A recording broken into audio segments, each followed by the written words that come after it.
All right, music fans, welcome back. It is Dave, the Real Music Observer, observing real music in real time for real people just like you, right there, and just like me right here. Neal Schon tweeted out last night that he's really excited about going back to his roots.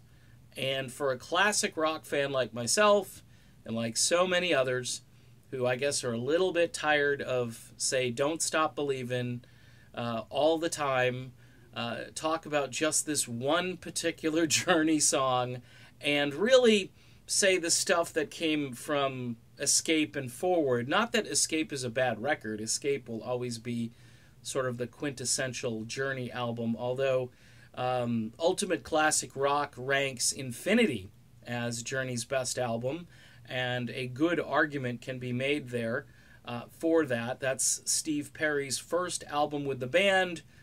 The band still had Aynsley Dunbar as their drummer.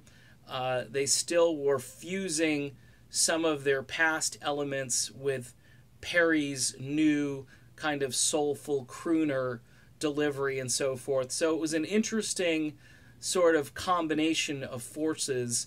And honestly, I hear a lot of talk, when Steve Perry does an interview, especially the older interviews, how the band needed to do something else after, say, Departure. I love Departure. It was the first Journey album I ever bought.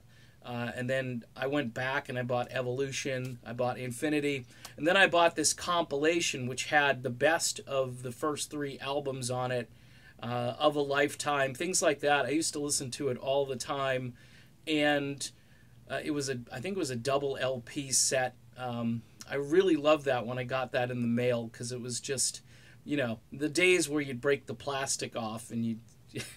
It's like sniffing glue, you'd be sniffing the album, you'd be like, man, this is a cool album.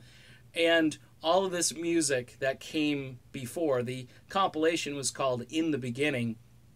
And I got to tell you, a lot of Journey fans don't understand how amazing this band was with, Greg Raleigh, Neal Schon, Ross Valory, and Aynsley Dunbar.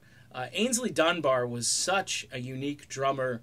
He kind of went to the Keith Moon school of lead drumming and doing all kinds of crazy stuff. And that's what got him kind of kicked out of the band.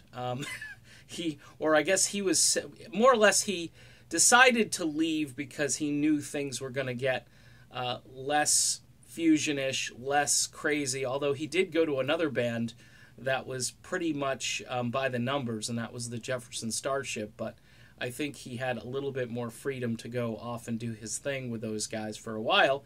Of course, he'd eventually leave them as well.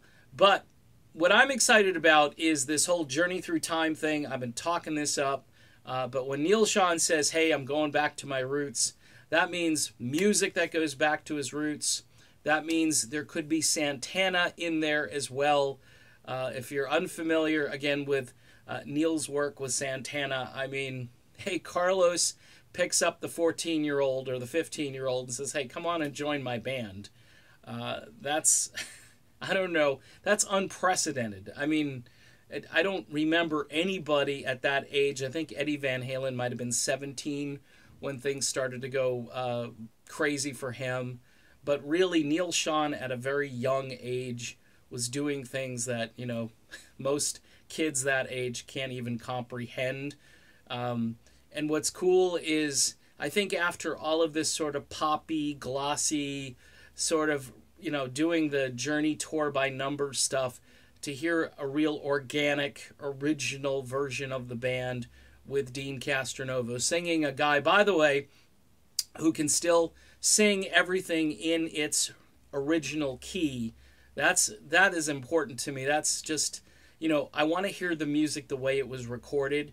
But with Neal Schon playing guitar and all the improvisational stuff that he does, the extended versions, as people like to say, my friend Richard always says extended version of this song and that song, Neal can put some notes down. I just got through watching his version of the national anthem, which I hadn't seen. I heard he had done it over the summer, and I think I retweeted about it, but I actually watched it.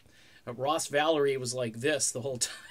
I mean, it was great because people were just stunned. You look at the audience, and between the level of musicianship and the sort of solemn nature of our national anthem, and Neal Schon just absolutely just killing it in a good way. When I say that, by the way, that's means it's good. Some people don't understand that apparently, but in any event, I'm excited. This gives Journey fans, the hardcore fans, the old school fans, some hope. It gives maybe people who may not be as excited about the Steve Perry record something to be, looking forward to. And I got to tell you, I've heard some of these tracks from the live gig in San Francisco that was done earlier this year. And even in this venue, with a microphone that is so-so that Dean Castronovo used during that performance, the material just sounds amazing. And I think everybody's going to benefit from hearing this band as it gets going. So the future looks bright for Neal Schon and Greg Raleigh, Dean Castronovo, hopefully coming to a town near you next year. All right, done. Be back soon. See you then.